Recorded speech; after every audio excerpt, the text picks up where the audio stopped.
Hello दोस्तों, welcome to my channel GK एजुकॉट channel में आप सभी का हार्दिक स्वागत है। दोस्तों, ये मेरी इंग्लिश ग्रामर की सीरीज चल रही है जिसको मैं लूसेंट इंग्लिश ग्रामर बुक से कवर कर रहा हूँ। इंग्लिश ग्रामर की सीरीज में अभी तक हम 20 चैप्टर कवर कर चुके हैं। अब आज हम शुरू करेंगे chapter number 21, question tags. Question tags क्या होते हैं दोस्तों, उसको हम अच्छी तरह समझेंगे, इनके रूल्स कवर करेंगे और कैसे किसी नॉर्मल क्वेश्चंस को क्वेश्चन टैग्स में चेंज किया जाता है, दोनों में क्या डिफरेंस है, वो हम आज के चैप्टर में कवर करेंगे। तो चलिए दोस्तों शुरू करते हैं।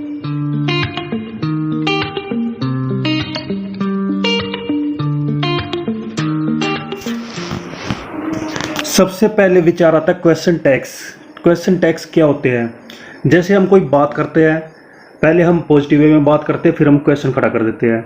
जैसे वो खेलने गया है ना, वह खाने गया है ना, तो ये क्या हुए? एक क्वेश्चन टैग्स हुए, है ना, है ना, ये सब क्या है? क्वेश्चन टैग्स हुए। तो वही सभी चैप्टर में बताया गया है, उनको हम किस प्रकार से सेंटेंस के अंदर यूज करते हैं वो आज हम सीख लेते हैं। जैसे यहाँ पे कुछ सेंटेंस दिए गए, उनको पढ़ते हैं और फिर उनका इंग्लिश में मीनिंग समझते हैं कि हम जो हिंदी में बात करते हैं उसको हम इंग्लिश में किस प्रकार से एक्सप्रेस करते हैं। जैसे फर्स्ट है, तुम मुझसे प्यार करते हो ना, तुम मुझसे प्यार करते हो ना, तो ये इसका क्वेश्चन टैग्स हुआ, करते हो ना, और उसको शॉर्ट फॉर्म में लिखा हुआ ना। अब इसको इंग्लिश में कैसे लिखेंगे? You love me don't you, तो डोंट यू जो हमने न का यूज किया और जो पूछा गया करते हो ना, तो ये क्या हुआ? एक क्वेश्चन टैग हुआ, डोंट यू के रूप में हम इसको यूज करेंगे। वैसे नेक्स्ट है, पत्र लिखता था ना, he wrote a letter didn't he. Next है, तुम नहीं पढ़ते हो ना, you don't read do you. वह सच बोलता है ना, he speaks the truth doesn't he. उसने तुम्हें धोखा दिया है ना, he has deceived you hasn't he. वह तुम्हारे भाई है ना, he is your brother isn't he. वे लोग झूठ नहीं बोलते हैं ना, they don't tell a lie do दे। आदित्य चाय नहीं पीता है ना, Aditya doesn't take tea does he. मेरे पास साइकिल है ना, I have a bicycle haven't I. उसे साहस था ना, ही हैड करेज हैडंट ही। तो हमने ऊपर न के रूप में क्वेश्चन पुटअप किया है, डाउट किया है, संदेह किया है, जिनको हम बोलेंगे क्वेश्चन टैग्स। और सेम हमने जो अंडरलाइन इंग्लिश के सेंटेंस में किया है वो सब क्वेश्चन टैग्स है, और उसके लिए हम शॉर्ट फॉर्म यूज करते हैं। जैसे डू नॉट को डोंट के रूप में यूज करते हैं, डिड नॉट को डिडंट के रूप में यूज करते हैं। वैसे बाकी आपने ऊपर ऑब्जर्व किए होंगे। आगे बताया गया कि ऊपर जो सेंटेंस दिए गए हैं उनको हम बोलचाल की भाषा में यूज करते हैं। जो हम आपस में बातचीत करते हैं और फिर संदेह पैदा करते हैं, तो उसमें हम इन ऊपर दिए गए वाक्यों को यूज करते हैं। इसमें जो स्पीकर है, वक्ता जो बात बोलता है, वो इस प्रकार के सेंटेंस का यूज अपने अनुमान को, अपने विचार को एक्सप्रेस करने के लिए करता है। उसके जो विचार है, उसके जो अनुमान है, उनको एक्सप्रेस करने के लिए यूज करता है। कौन? स्पीकर। लेकिन साथ ही अपनी जिज्ञासा व संदेह के कारण की पुष्टि को ऑडियंस से चाहता है। जिसको वह बात कर रहा होता है, जिससे वह बात कर रहा होता है, उससे वह उसकी पुष्टि चाहता है, उसके बारे में ऑब्जर्वेशन चाहता है। इस प्रकार के सेंटेंस के दो पार्ट होते हैं। जो फर्स्ट पार्ट होगा, जैसे ऊपर है यू, जैसे ऊपर हमने पढ़ा था you love me don't you, तो you love me first part हुआ, उसको हम कहेंगे अजर्टिव या फिर इंपेरेटिव सेंटेंस। या तो अजर्टिव सेंटेंस होगा या फिर इंपेरेटिव सेंटेंस, वो हम आगे समझेंगे। सेकंड पार्ट जिसमें पूछा गया डोंट यू, उसको हम कहेंगे इंटेरोगेटिव। और सेकंड पार्ट को हम कहेंगे क्वेश्चन टैग्स, जो इस चैप्टर का मेन मोटो है क्वेश्चन टैग को समझना। तो सेकंड पार्ट जो होगा, जो क्वेश्चन मार्क के साथ आया, उसको हम बोलेंगे क्वेश्चन टैग। अब क्वेश्चन और क्वेश्चन टैग्स में क्या डिफरेंस है, क्या अंतर है, वो हम आगे देख लेते हैं। क्वेश्चंस और क्वेश्चन टैग्स में डिफरेंस। फर्स्ट है, क्वेश्चन कंप्लीट सेंटेंस होते हैं, पूर्ण अर्थ वाले सेंटेंस होते हैं, जबकि क्वेश्चन टैग्स जो है वो सेंटेंस के लास्ट में यूज होते हैं और उनमें क्या होता है? डाउट होता है, संदेह होता है, सिर्फ विचार होता है, अनुमान होता है। सेकंड है, इसका प्रयोग स्वतंत्र रूप से करते हैं। क्वेश्चंस का प्रयोग हम स्वतंत्र रूप से करते हैं, जबकि क्वेश्चन टैग्स का यूज हम स्वतंत्र रूप से नहीं करते, वो डिपेंड होता है दूसरे एक्शन पर। थर्ड है, जब हम किसी बात को नहीं जानते हैं तब हम क्वेश्चंस का यूज करते हैं, जब हम किसी बात को पूर्ण रूप से नहीं जानते, कंप्लीटली नहीं जानते। लेकिन क्वेश्चन टेक्स्ट में क्या होता है, जब हमें संदेह होता है, अनुमान या विचार हम रखते हैं जो पूर्ण रूप से आश्वस्त नहीं होते हैं, जो कि डाउटफुल होते हैं, तो उनके लिए हम क्वेश्चन टेक्स्ट का यूज करते हैं। फोर्थ आ जाता है, क्वेश्चंस को हम औपचारिक रूप से यूज करते हैं, ऑफिशियली यूज करते हैं, लेकिन क्वेश्चन टेक्स्ट को हम अनौपचारिक रूप से यूज करते हैं। फिफ्थ डिफरेंस देखते हैं, क्वेश्चन करने वाला जो व्यक्ति होता है, जो स्पीकर होता है, वो सामने वाले से यानी ऑडियंस से यह उम्मीद रखता है कि वह उसके क्वेश्चंस का आंसर करेगा। लेकिन क्वेश्चन टेक्स्ट की बात करते हैं तो इसमें जो पूछने वाला व्यक्ति होता है, यूज करने वाला जो व्यक्ति होता है, जो क्वेश्चन टेक्स्ट का यूज करता है, वो ऑडियंस से ये उम्मीद रखता है कि वह उसकी स्टेटमेंट की पुष्टि करे या उसके अनुमान की पुष्टि करे कि वह सच है कि नहीं है। आगे यहाँ पर एक टेबल दी गई है जिसमें कॉन्ट्रैक्टेड फॉर्म्स दिखाई गई है। कॉन्ट्रैक्टेड फॉर्म्स में शॉर्ट फॉर्म दिखाई गई है किसकी, ऑक्सिलरी वर्ब प्लस नोट की। जैसे मैंने ऊपर बताया था, डू नोट को हम लिख सकते हैं डोंट, डिड नोट को लिख सकते हैं डिडंट, तो उनको बोलेंगे शॉर्ट फॉर्म या फिर कॉन्ट्रैक्टेड फॉर्म किसकी, ऑक्सिलरी वर्ब की और नोट की। अब ऑक्सिलरी वर्ब क्या होती है, ऑक्सिलरी वर्ब वे वर्ब होती है जिसमें हम do, does, did, is, am, are, has, had, have, was, were इनको यूज करते हैं, या फिर जितनी मॉडल्स होती हैं उनको हम ऑक्सिलरी के रूप में यूज करते हैं, जो कि 3 टाइप की होती है। मैं ऑलरेडी पहले ये सब बता चुका हूँ और इसका भी चैप्टर हम ऑलरेडी कवर कर चुके हैं। तो ऑक्सिलरी ये समझिए जो मेन वर्ब के साथ यूज होती है या फिर मेन वर्ब के बिना भी यूज हम उसको कर सकते हैं। अब यहाँ पे समझिए ऑक्सिलरी वर्ब प्लस नोट की शॉर्ट फॉर्म्स। जैसे फर्स्ट है do plus not don't, second है does plus not doesn't, third है did plus not didn't, fourth है am I not aren't I. तो यहाँ पे एम आई की जगह आर नोट का यूज करेंगे आरंट के रूप में।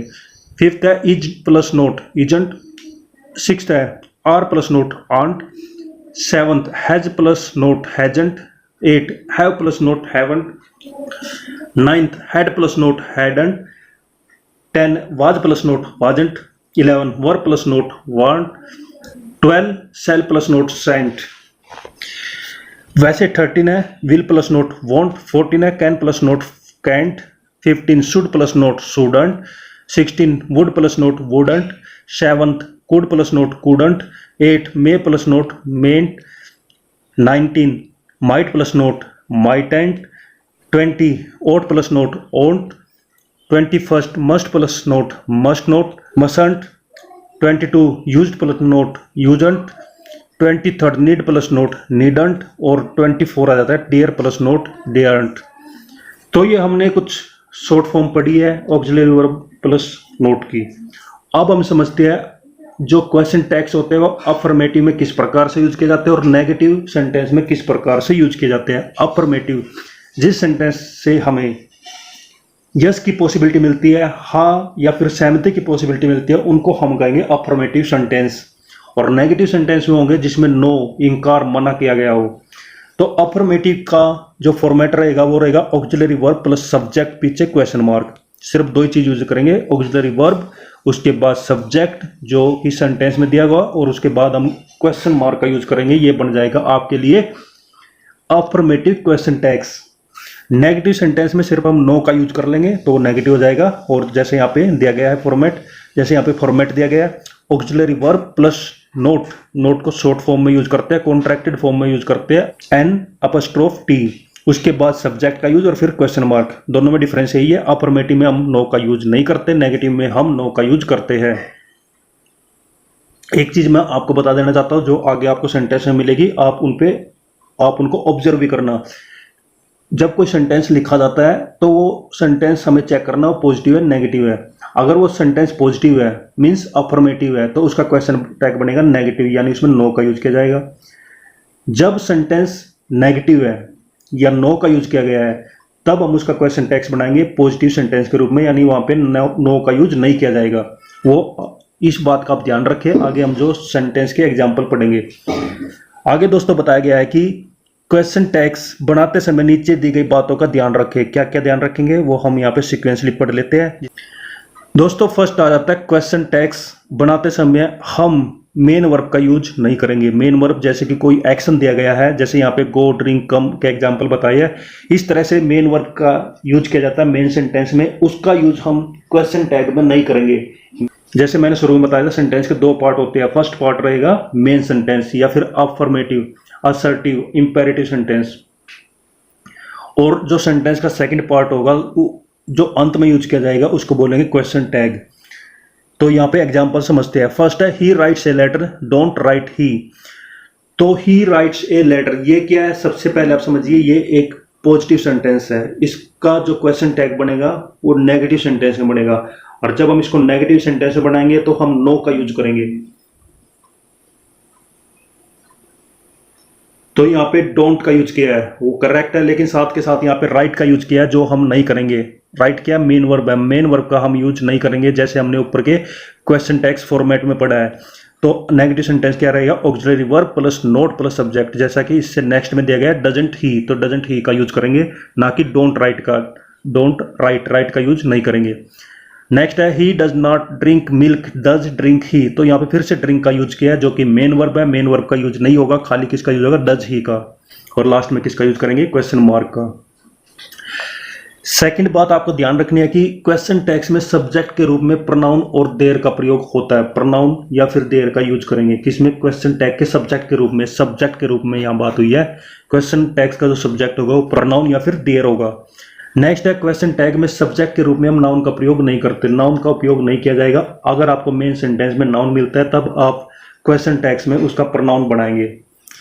दोस्तों फोर्थ नंबर आ जाता है जिसमें बताया गया है कि क्वेश्चन टैग्स में जो हम ऑक्सिलरी वर्ब या फिर ऑक्सिलरी वर्ब प्लस नोट का यूज करेंगे वो किस पे डिपेंड करेगा? वो डिपेंड करेगा जो मेन सेंटेंस है उसके सब्जेक्ट पर। किस प्रकार से?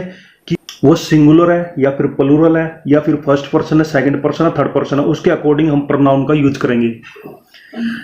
फिफ्थ आ जाता है किसी सेंटेंस के लास्ट में अगर क्वेश्चन टैग मिलता है तो हम क्वेश्चन टैग में जो ऑक्सिलरी वर्ब यूज करेंगे वो डिपेंड करेगा सेंटेंस में यूज हुए ऑक्सिलरी वर्ब पर। क्वेश्चन टैग्स में जो हम ऑक्सिलरी वर्ब का यूज करेंगे वो डिपेंड करेगा फर्स्ट पार्ट के ऑक्सिलरी वर्ब पर। सिक्स्थ है यदि किसी सेंटेंस में ऑक्सिलरी वर्ब का यूज नहीं हुआ है तब हम किसका यूज करेंगे? तब हम यूज करेंगे डू, डज और डिड का। वो डिपेंड करेगा कि सब्जेक्ट सिंगुलर है या फिर प्लूरल है। तो दोस्तों ये था आज का वीडियो जिसमें हमने समझा कि क्वेश्चन टैग्स क्या होते हैं। क्वेश्चन टैग्स का यूज हम सेंटेंस के लास्ट में करते हैं, और ये हम कब करते हैं? ये हम तब करते हैं जब हम बोलचाल की भाषा में अपने अनुमान को, अपने विचार की पुष्टि करने के लिए करते हैं। अपने अनुमान को, अपने विचार को एक्सप्रेस करने के लिए यूज करते हैं, उनकी पुष्टि करने के लिए यूज करते हैं। क्वेश्चन टैग्स के अफर्मेटिव और नेगेटिव फॉर्मेट को हमने पढ़ा, उसको समझा, और साथ के साथ हम क्वेश्चन टैग्स बनाते वक्त किन बातों का ध्यान रखेंगे उनके बारे में हमने पढ़ा। तो दोस्तों ये थी आज की वीडियो जिसको हम यहीं पर फिनिश करते हैं। इसका बाकी बचा पार्ट नेक्स्ट वीडियो में कवर कर लेंगे, जिसके साथ ये चैप्टर कवर कर लिया जाएगा। तो दोस्तों मिलते हैं नेक्स्ट वीडियो में। हंसते रहिए, मुस्कुराते रहिए, जी जान लगाकर पढ़ाई करिए। बेस्ट ऑफ लक सभी को। Thank you. जय हिंद, जय भारत, वंदे मातरम।